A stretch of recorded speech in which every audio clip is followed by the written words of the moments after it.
Bueno, llegó el momento de compartir la columna habitual de lo social en el cuerpo. Llega a acompañarnos para esto el querido Eduardo Galac. En este momento, aprender con el cuerpo, leer el mundo es la propuesta. Así que le damos la bienvenida. Eduardo, ¿cómo estás? Buen día. Buen día, ¿qué tal Cristina? ¿Qué tal Gabriela? ¿Cómo están? ¿Cómo estás, Eduardo? Muy Muy bien. bien. Vos sabés que nosotros tocamos el tema de estas las pruebas escolares a aprender, con todos los cuestionamientos que en algún momento ha tenido y demás, pero en algún momento hablábamos con una referente de la lectura de aquí de la provincia, que en realidad no está viviendo, bueno, en realidad ella no es chaqueña, pero vivió mucho tiempo aquí. La situación es que el análisis era cómo es poner en el lugar a pibes de tercer grado en el lugar de decir, che, no sabes leer o si sabes leer no sabes comprender. Ello lo veía además como una exposición tremenda. ¿Cuál es la lectura, el análisis que vos haces desde esta columna respecto de las pruebas a aprender? Bueno, en principio hay algo importante para decir, sobre todo en estos días que están aconteciendo un montón de cuestiones, recién estaban hablando en parte de esto, recordar que una de las maneras de hacer democracia es también con la educación, con la escolarización. No me considero en absoluto radical, pero sí recordar esa vieja frase de Alfonsín: con la democracia se vota, se come, se cura y se Y se educa. ¿No? educa. Entonces, Sí. exactamente. Entonces, también recuperar eso de que hablar de la educación es también en parte hablar de nuestra democracia, que en estos tiempos tan difíciles que estamos viviendo. Respecto a lo que me decís, bueno, hay una primera cuestión que habría que preguntarse, es qué significa aprender, ¿no? Porque las pruebas se llaman aprender. ¿Qué significa aprender algo? Saber repetirlo, poder recitarlo, poder usar ese saber para alguna cosa. Y entonces ahí me parece que está la clave en parte de lo que recién me preguntabas y en parte de lo que podemos pensar a partir de estas pruebas aprender, que para recuperar brevemente un poco lo que pasó en las últimas 2 semanas, las pruebas aprender son unas pruebas que se vienen sosteniendo sistemáticamente desde el año 2016 y hace un par de semanas, o sea, hace 2 semanas y la semana anterior salieron los resultados del 2024, demoran su tiempo todo el análisis, que son pruebas que se hacen en primaria y en secundaria, donde se miden un conjunto de cuestiones fundamentalmente de matemática y de lengua, pero también algunas cuestiones sociodemográficas, de hábitos culturales, que un poco voy a querer también hablar de eso, porque nos quedamos con los números fríos, ¿no? De Claro. cuando salió la noticia de que el 14,2% de los estudiantes en matemática no alcanzaban el nivel satisfactorio, ¿no? Entonces, es eso, nos quedamos con ese número frío y después a la semana siguiente, un poco mejor en lengua, el 58% alcanza un nivel satisfactorio. Y a mí, digo, más allá de los números fríos, pensar primero, ¿qué es esto de aprender algo? Y por el otro lado, ¿qué hacemos como sociedad, como democracia con todo esto? Hay que partir, cuando uno piensa este tipo de cuestiones ligadas a la evaluación, primero su importancia, pero no su magnificación. Primero, son infancias, hay que cuidarlas, como recién comentabas de la colega, porque lo primero que hay que decir es que la educación es un derecho, pero entonces es una responsabilidad política cómo y qué educamos. Ese es un primer punto fundamental, que no es el problema los niños y niñas. El problema somos siempre los adultos, ¿qué hacemos con todo esto? ¿No? Claro. Una segunda dimensión a pensar es que educar no es solo escolarizar. Muchas veces caemos en educación igual escuela.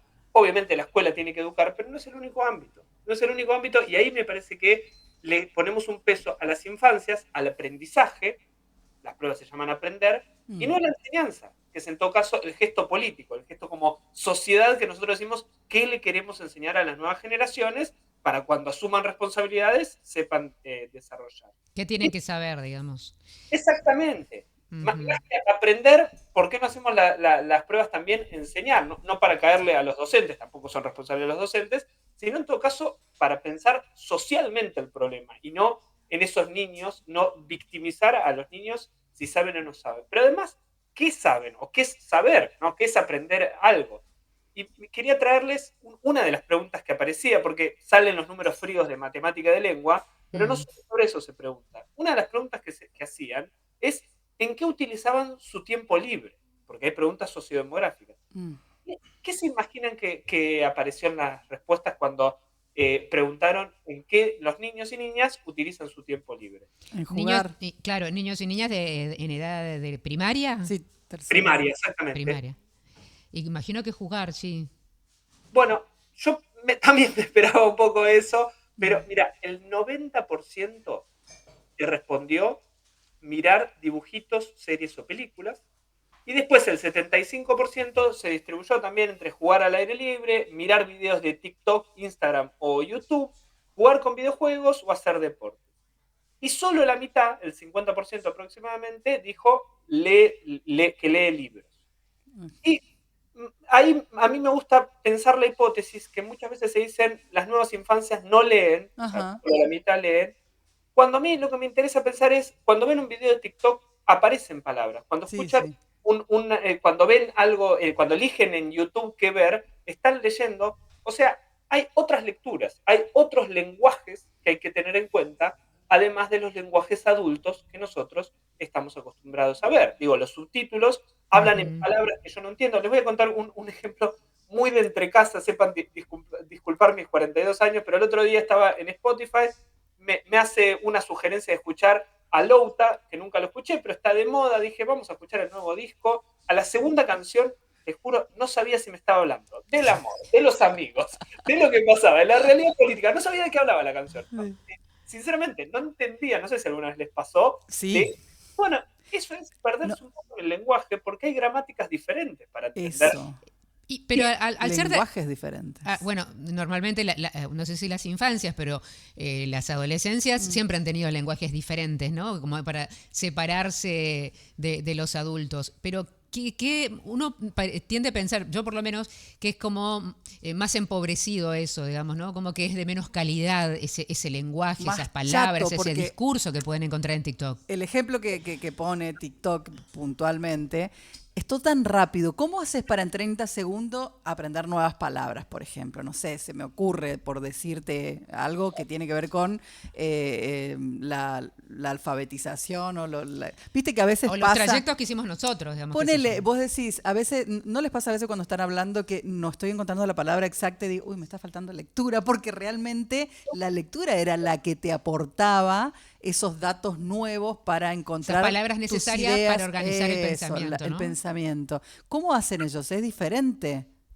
Bueno, primero, digo, para que se entienda bien el subtítulo de esta columna, de ninguna manera voy ni contra las pruebas, ni contra leer libros, sino también entender que los adolescentes y las adolescentes, también los niños y niñas cada vez más en temprana edad, utilizan lenguajes que siempre pasó, digo, siempre hubo esa rebeldía de utilizar otras palabras y demás, pero que ahora, sobre todo por la aceleración que tienen a través de el alcance más temprano de nuevas tecnologías, sobre todo celular, tablets y demás, hace que más rápidamente se encuentren con ese otro lenguaje y hace más rápidamente que nos cueste a nosotros comunicarnos, o por lo menos que les sea significativo el lenguaje de los y las adultas, ¿no? Que es en definitiva el que evaluamos, ¿no? Entonces, por eso mi pregunta es, se dice que los niños y niñas de ahora no leen. ¿No leen o leen cosas diferentes? Y sobre todo, ¿qué evaluamos? ¿Evaluamos saberes que los interpelan o evaluamos saberes que nosotros consideramos necesarios para que sepan hoy?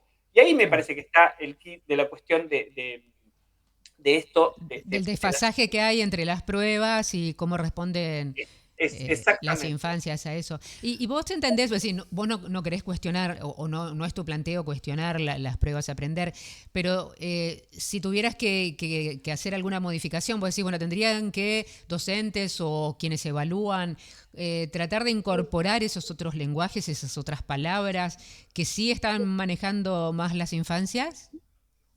Primero, sí. A ver, ¿por qué no utilizar esos lenguajes? No reducir calidad, que se entienda bien esto, sino tratar de interpelar, cuando aparece este lenguaje, ¿qué sinonimias tienen con nuestro propio lenguaje? Eso sería una primera cuestión. Y una segunda, ya que me preguntás qué preguntaría justamente, es una pregunta que no se hace es, ¿qué sabés de lengua y de matemática? no testearte yo diciéndote, ¿sabés esto que yo sé? Y que no te voy a decir la respuesta y vos me tenés que dar la respuesta correcta. Ah, la inversa. Preguntar, ¿qué sabés? O sea, ¿qué es lo que sabes de matemática? ¿Qué es lo que sabes de lengua? Mira, hay una muy interesante experiencia en Brasil, ya tiene casi 50 años, fue Paulo Freire, uno de los grandes pedagogos, una de las grandes mentes latinoamericanas, que él, en uno de sus famosos libros, Pedagogía del Oprimido, lo que hace es tratar de pensar no eso, lo que él llama esa educación bancaria, ¿no? Que depositamos saberes en los niños, sino cómo se produce el saber dialógico, o sea, cómo se produce el saber no entre el maestro que enseña, sino entre el maestro y el alumno que enseñan y aprenden recíprocamente, porque lo que identifica es que hay otras alfabetizaciones. Lo identifica hace 50 años, no había celulares hace 50 años. Imaginémonos ahora que cuando nosotros íbamos a la escuela, muy probablemente una maestra sabía mucho más de nosotros de un montón de cuestiones. Hoy, las infancias saben cuestiones que los adultos no sabemos. Manejar una PlayStation, nuevos videojuegos, artistas que nosotros no conocemos. Herramientas del celular, herramientas del WhatsApp saben más. O sea, WhatsApp que es algo que un docente seguro usa y mucho para trabajar y para charlar, para lo que fuera. Me imagino que por diferentes razones, pero una me parece que puede ser que los docentes desmerezcan ese conocimiento, me parece, ¿no? Esto es decir, lo vio en internet, lo vio en una red social, no tiene la jerarquía del conocimiento que yo le puedo dar, que viene de libros, ¿no? Me parece que hay como unas jerarquías de qué es más valioso y qué no, ¿no? Mira, ahí yo no sé si le caería tan duro a los docentes, sino al currículo, que tarda mucho tiempo en actualizarse, digo, porque los docentes nos formamos y después ejercemos durante 30 años con una formación que ya tuvimos, ¿no? Y ahí lo importante es el currículum, las capacitaciones constantes que existan, porque si el currículum no se actualiza, los docentes mucho no pueden hacer sobre eso. Y fíjate, digo, algo que en los últimos tiempos se puso muy en debate, ¿no? Cuando salió Wikipedia, ok, o Rincón del Vago, no utilicemos todo eso. Y ahora tenemos ChatGPT y toda la inteligencia artificial, que sinceramente hoy saber algo, el que no lo sabe, en 5 segundos te lo puede averiguar. O sea, saber algo como conocimiento enciclopédico ya pierde su relativo valor. No le estoy quitando valor, sino estoy queriendo decir, hoy por hoy, más que tener respuestas, lo que la educación apunta o debería apuntar es hacer buenas preguntas. Digo, no sé si han utilizado la inteligencia artificial, pero ahí vendría a ser la habilidad que tenemos es saber hacer la pregunta correcta para encontrar la respuesta a lo que estamos buscando. Exacto. No es la respuesta, pues la respuesta, ¿cuánto tardas? 3 segundos en tenerla. Pues sabés que yo quería quedarme en esto que mencionaba de la pregunta, de preguntarles qué sabés sobre esto. Sobre todo porque no sé qué experiencia habrán tenido ustedes en la universidad, pero yo en lo personal me daba cuenta que con ciertos docentes y en ciertos tipos de exámenes finales, en estos orales que vos tenés que hablar, dialogar incluso, entendía y aprendía más que a lo mejor durante toda la cursada. Con ciertos docentes, con otros tenías que estrictamente decir lo que ellos esperaban. ¿Qué es lo que quiere digas. que digas? Exacto. Para que te aprueben.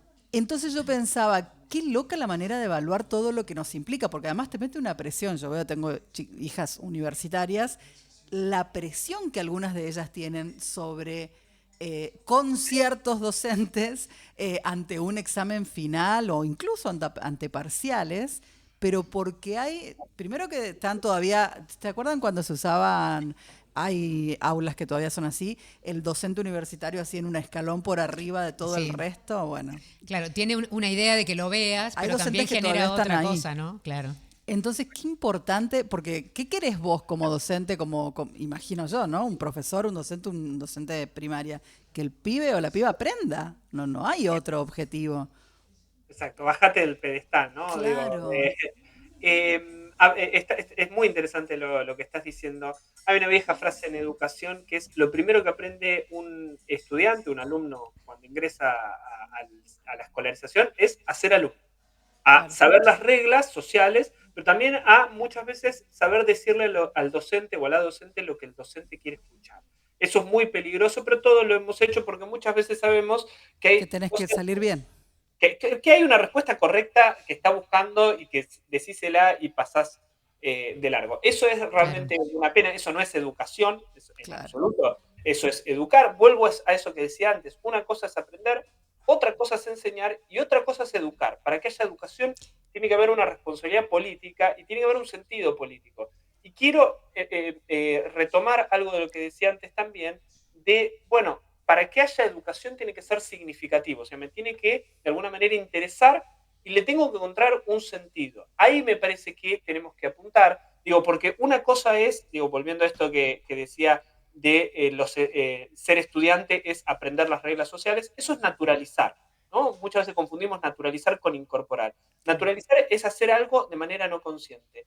E incorporar, hacer cuerpo a algo, es darle un sentido propio. Y me parece que las pruebas, en este caso las pruebas a aprender, podrían retomar parte de esta idea de qué cosas hacen sentido a quien está aprendiendo. Y en todo caso, ¿qué incorporamos de todo lo que aprendimos? O sea, lo hacemos cuerpo. Y entonces ahí retomo una idea que se está poniendo muy en boga, que es lo que se conoce como la alfabetización corporal, ¿no? Que tiene que ver con cómo nuestro cuerpo es un medio expresivo, pero también cómo significamos, hacemos cuerpo, no solo saberes intelectuales, separando esto de que cuerpo e intelecto son dos cosas diferentes, sino también entendiendo que aquellos conocimientos que sabemos son también conocimientos corporales porque les damos un sentido. No me refiero solo a saber hacer el rol adelante, me refiero también a que con algo que aprendo lo pueda utilizar para otra cosa y no solamente para repetir de una manera memorística. Y Aquí hay en el chat una integrante de la comunidad que dice: las evaluaciones educativas nacionales no miden a los chicos, miden los procesos de enseñanza. Son los que se ponen en la picota cuando el rendimiento no es el adecuado. Y al sistema educativo. Y el otro tema es dónde pone énfasis la evaluación. El problema en la formación docente es que nos forman, dice Sonia desde su lugar de docente, para no permitirnos no saber. Esa es otra. Hay que animarse a no saber. Hay que animarse a no saber, hay que animarse a decir no lo sé. Pero eso muchas veces, digo, retomando un poco lo que recién decía de esta alfabetización corporal, a veces esa incomodidad que nos da, incomodidad corporal, quiero decir, que nos da decir no lo sé, es algo primero que hay que pasar. No hay vergüenza en no saber, nadie nace sabiendo, esto hay que repetirlo hasta el cansancio. Si no sabes algo es porque alguien no te lo enseñó, no porque no lo sabes por vos.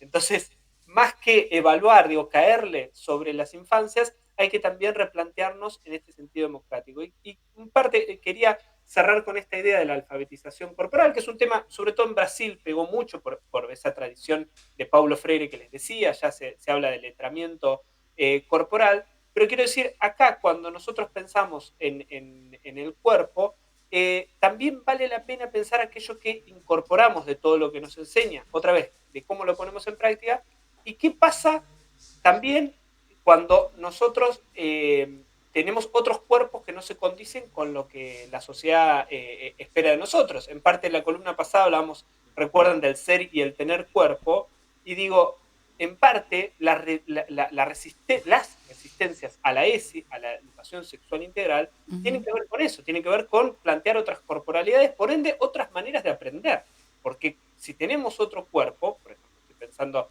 en casos de infancias trans, por ejemplo, también implica aprender de otras maneras, pero también implica pensar, por ejemplo, digo, la sexualidad no refiere al acto sexual, refiere a otras condiciones, y utilizar las palabras de otra manera también es importante pensarlo, insisto, desde otra perspectiva. Y en todo caso, vale la pena retomar una vieja frase de Henry Bergson, un filósofo francés, que hablando de 1896, o sea, vieja en serio, que decía, ¿por qué pensamos que el cuerpo es más material que el alma si los efectos del alma son igual de materiales que el cuerpo? ¿Qué quiero decir con esto? ¿Por qué pensamos que aprender es solo una cuestión del alma, del intelecto, de lo ininteligible, podríamos decir, si en todo caso lo que tenemos que ver son los efectos materiales que tiene eso con lo que aprendo? Y si alfabetizar o aprender no sería también pensar cómo descubrir el cuerpo, cómo descubrir con las ideas también cómo se conecta con el mundo. Y quiero decir, ¿qué pasaría si eso también le llamamos alfabetización y reincorporamos al cuerpo dentro de esta discusión? Bien. Eduardo. Interesante tarea nos dejamos pensando ahí una semanita por lo menos. El término reincorporar, ¿cómo lo... hacer cuerpo. Lo desarmé de otra manera con esta charla. Gracias, bueno. Eduardo. No, por favor, gracias a ustedes como siempre por el espacio. Eduardo Galac. ¿Cómo es